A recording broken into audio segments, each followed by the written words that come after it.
Y esto puso Nico de la Cruz. Hoy mi carrera me golpeó fuerte, en este momento no tengo palabras para describir el dolor que siento. Asumo la responsabilidad de la derrota de hoy, soy agradecido a la vida en formar parte de esta familia. Gracias a la fuerza de mi familia y mi hija, voy a tomar revancha en mi carrera, la bandera uruguaya en la pelota. Muy y mirá lo que le contesta el gran Luis Suárez. Nico, la responsabilidad ya la asumiste cuando te pusiste esa hermosa camiseta.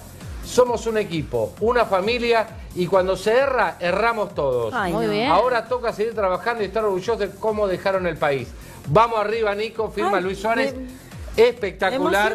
Ante la derrota, esta dignidad y la... Sí. Bien charruga, ¿no? Vamos arriba. Además, Suárez demuestra... es para aplaudir.